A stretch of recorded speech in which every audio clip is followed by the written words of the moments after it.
This here is the all-new generation of the Volkswagen Passat. And in comfort, technology and in the length, it wants to push more towards the upmarket segment. Actually, Volkswagen claims that they are pushing towards the upper mid-size segment. What is that in the European definition? It would be Audi A6, Mercedes E-Class or BMW 5 Series. That's supposed to work. We're going to find out here with Thomas Autogefühl in 4K, full screen, full length. Let's go with this new front. Light strip goes all the way across, right to left. Also new headlamps in the top LED trim, the IQ Light, the Matrix LED. Of course, that's an option. And then you can see here these very sporty accentuations being the R-Line with this lower front grille all in black. A very good contrast to the white color. The length here now at 4 meters 92 or 194 inches. That's 14 centimeters or 5.5 inches longer than the predecessor. And also the wheelbase has grown 5 centimeters or 2 inches. That will all go to the rear bench. We're going to find out about the legroom very soon. Wheels up to 19 inch. These are the biggest ones and they are also in this aerodynamic styling. Once again, a large contrast to the white exterior. The R badge is now bigger and moved right here. And technology-wise, suspension is the key thing because they want to lift the comfort, at the same time sportiness. How they do that? The DCC is now called DCC Pro. It's an evolutionary upgrade and now works with a 2-valve shock absorber, and that is giving you a wider span between comfort and sportiness. We'll find out soon in our driving test. Here you can see, obviously, this is the Estate or the wagon or Kombi, as we say in German, because the sedan of the Passat is no more. Maybe you have already seen in the design that the new Passat is aerodynamically optimized, moving the CD value from 0.31 to 0.25. That is a massive upgrade and will also lead in a lower consumption. And then you can see this realigning. I mean, it's a little bit more sensual and sporty. What is that supposed to mean? I can tell you, because this is also going to replace the Arteon shooting brake. Not now, but in a couple of years. Then here the light going all the way through, interesting 3-dimensional structure, and then the connection from right to the left. And once again, the optional R-Line adds these sporty accentuations in the lower part. Turning indicators in the front, in the higher LED trim levels, it's also with this cascading effect and really very wide. I think you can't miss that when someone is turning. Turning indicators in the rear, also with the cascading function then here. Of course, not from the base. Yeah, I think it's pretty cool, the whole light design behind the transparent glass then here and then very visible. This color here is called Mariposate Green. It's kind of like a mint color and a little bit more variation for you. 18-inch wheels we have on this one. This is here the elegance trim, the other top trim, so not in the sporty direction. And therefore also the front is different here with more horizontal accentuation, more chrome use. Which one would you go for? Here the more elegant elegance trim or sporty R-Line? Tell me in the comments. Key fob, high gloss black. Not my favorite. However, this one here, the door closing sound, that is beautiful. Well done. And inside of the doors, soft touch also on the top part, structured, then microfiber insert here with the R-Line. This is already backlit. That's quite cool. New door handles from the inside and more microfiber used right here. Felt on the inside of the door pocket. Checks all the boxes basically. The only hard part is this one, but it's also structured. And then R-Line entry badge. Of course, it's also the R-Line interior, R-Line steering wheel, perforation at the side. R-Line also real buttons when they're listening to the customers here at Autogefühl. Soon more to this new digital cockpit. First of all, the seats. Even for the R-Line, you now get these integrated head restrained seats, and they have fabric on the inside, microfiber accentuations, leatherette on the outside. They look kind of sporty, but the cool thing is that they are also very comfortable and work for tall adults. You can make this lower part a little bit longer then. And wow, it's really great comfort. 189 or 6'2" means still a lot of headroom. Well, this one is the one which has a panoramic roof. Let me turn it on with the ignition. You can also open it. So more and more we see these panoramic roofs that you cannot open. This one still can be open in a very wide way. And it also has a shade you can also retract. Steering wheel goes up and down, in and out like this. Smooth process, and you can really find a good seating position also as a tall adult. This is really a vehicle that is long mileage proof. Interior cockpit overview with 15-inch in your face.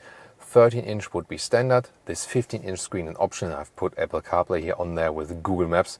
Wow, the advantage is you can very well see that, and you're in a way less distracted when things are larger, because then it's, just less effort to look at them. And also when you here press things, it's also less effort then. On the right side, illumination. This can also change according to the ambient light mode, for example. And it changes the color. Here in the R-line, nice microfiber use as well. And then these lower sliders here for the temperature, they are now at least backlit.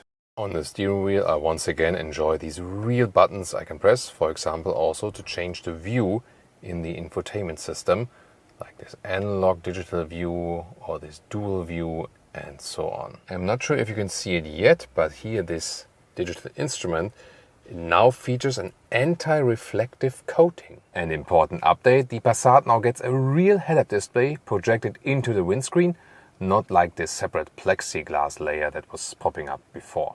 Gear selection is the right stalk column here, forward D, reverse and park mode on the right side. The infotainment system is now quicker, more responsive and so on. Here there's an alternative main menu where you can go to also once again to the Apple CarPlay, but also is always in the hotkey here in the top part. So I think the most important thing is now that it is quicker than before.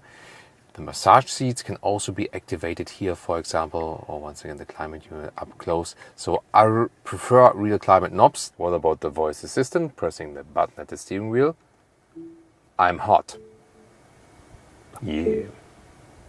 Sure, it will get cooler at the front left shortly. Okay, that works. New middle console here with these sliders. Then you have adaptive cup holders. In the front part, the inductive charging pad and 2 USB-C chargers with 45 watt charging power. That's cool. And then here we have the split armrest, taken from the E-Class maybe. And then you open it and then you have this additional storage here you can put out. That's interesting. What would you put in there? And underneath, more space. Rear seats, first of all, inside of the doors, we have plush materials as well. That's nice. Also the illumination and microfiber in the R-line. And then this is the main thing. So much legroom. Yeah, reminds you of a Skoda Superb indeed. So this is the seat as I would be driving as a tall person and still have ample of legroom. And headroom, no problem, although it's design-wise, a little bit more fluent and so on, but this is no problem at all actually. And it's super comfortable in the rear. Also business for the rear seats. You also have seat heating for the rear seats if you like. This top option here. And also this separate climate unit. And you have USB-C chargers above. Here the armrest, you can fold that down. Then you have cup holders here. They're also adaptive. And this iPad holder or something. But why not? Let's now check out the trunk, electric hatch here. And the thing is, yes, you have this design thing that it's not super square, so it's a little bit lower here. But then again, the whole car got longer, and that's why you have 40 liters more of trunk. Now it's 690 liters, up to 1,920 liters. That's 140 liters more than before. When you fold the seats like this, you can do it from here. Great solution. Then here, you can secure your luggage with these splitters. Then it can't fly all over the place. You can also easily remove these splitters like this, and then we have good meter of 40 inches, and the normal length of the trunk you can see here. That's actually quite cool. This here is 1 meters 13 or 44 inches, and that is quite impressive actually.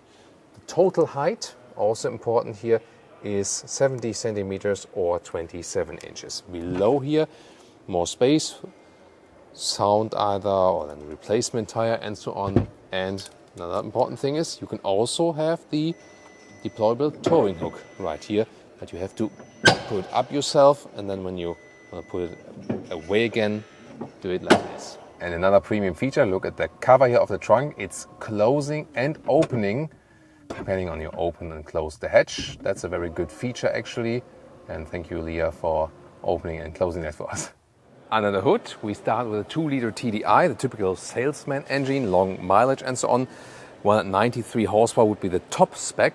And that one comes with all-wheel drive, but you can also get two other cheaper ones with a little bit less horsepower. Then the 1.5 TSI, the turbo petrol engine, mild hybrid, 150 horsepower, or then the bigger 2-liter TSI, also 4-cylinder engine, and they're in the top 265 horsepower spec, also with all-wheel drive. Biggest update will be with the plug-in hybrid, that one based on the 1.5 turbo petrol engine, and then now with 20 kilowatt hours net battery, so doubled the battery capacity, also doubled the electric range. I would say realistic one, 80 kilometers or 50 miles, something like that. And now also quicker charging, 11 kilowatt AC or 50 kilowatt DC charging.